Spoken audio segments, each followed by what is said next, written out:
Hello everyone. Today I'm going to take a class about types of chemical reactions. What is a chemical reaction?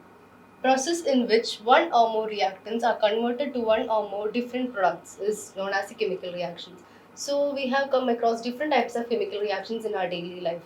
So a reactant, two reactants, one or more reactants give one or more products. That is called as a chemical reactions. Moving on to the next slide. Evidence of chemical reactions. So, how are chemical reactions occurring? Okay, so we have come across different types of chemical reactions in our daily life, for example, combustion, etc. So, the chemical reactions evidence we are going to talk about.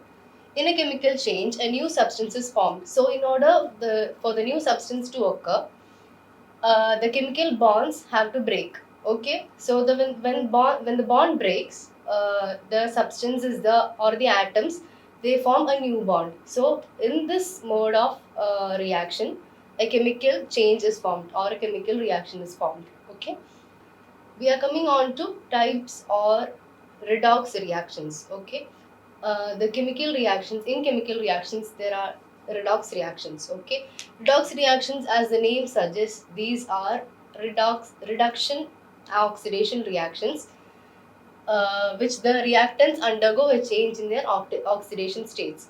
So redox reactions are those reactions which the reactants undergo a change in their oxidation states. So the oxidation and reduction reactions always occur simultaneously. The redox reactions involve two types, that is reduction and oxidation reaction. Okay, so the reduction involves decrease in the oxidation number, and the oxidation involves increase in the oxidation number. So we are moving on to oxidation. The loss of electrons and the corresponding increase in the oxidation state is known as oxidation. Okay, the loss of electrons, when an atom loses an electron, it is known as oxidation. Okay, oxidation involves increase in the oxidation number. So the reduction will be just the opposite of oxidation. That means the gain of electrons and the corresponding decrease in the oxidation state of a reactant is called as reduction reaction. Okay, the reduction involves decrease in oxidation number. So this is the diagrammatic representation of oxidation and reduction reactions. Here A is losing electron and passing it on to B. So here A is getting oxidized and B is getting reduced. So loss of electron by A is known as oxidation, and loss of gain of electron by B is known as reduction.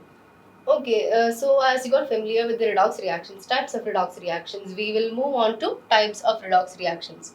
So there are four types of redox reactions, which mainly include decomposition reaction, combination reaction, displacement reaction, and disproportionation reaction. Okay, I'll repeat it once again. Decomposition, combination, displacement, and disproportionation reactions. Okay. So the displacement reaction is further divided into two categories: metal displacement and non-metal displacement. Okay, so moving on to decomposition reactions. Decomposition reactions involves the breakdown of a compound into different compounds. For example, AB is converted, or AB is broken down into two of them, that is A plus B. Okay, AB is equal to A plus B. For example, CaCO3, calcium carbonate, gives calcium oxide plus carbon dioxide. That is an example of decomposition reaction. Next, we are moving on to combination reactions. Combination reactions are those where two compounds join together to form a single compound. For example, A plus B gives AB. It is just the opposite of decomposition reactions. Okay. So, for example of combination reaction is sodium plus chloride gives sodium chloride. That is the what you say, combination reaction occurring. Moving on to displacement reaction.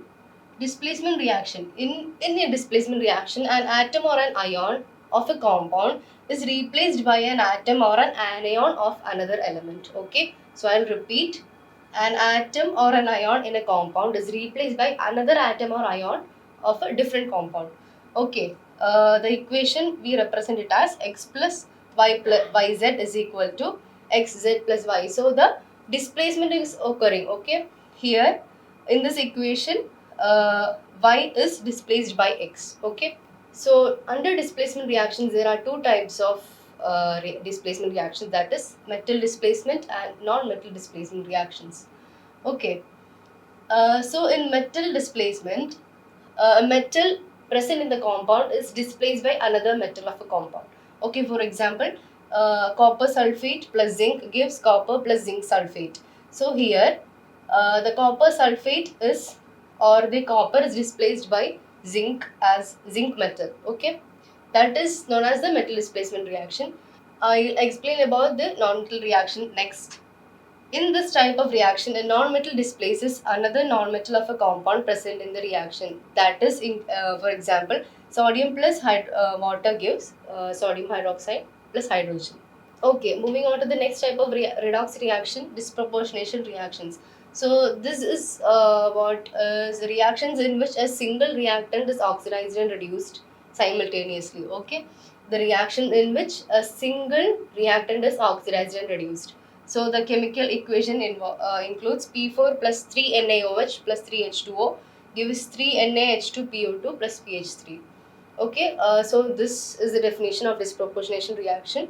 So the next one, it is the next classification of redox reactions. Like earlier, I classified it into four.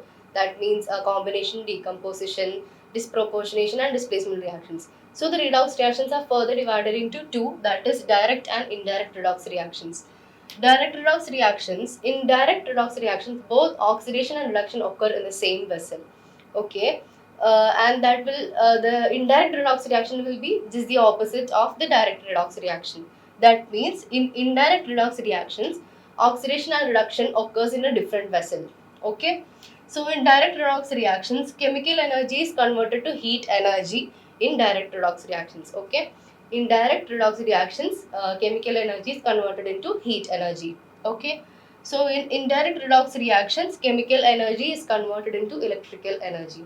Okay, thank you so much for watching the session.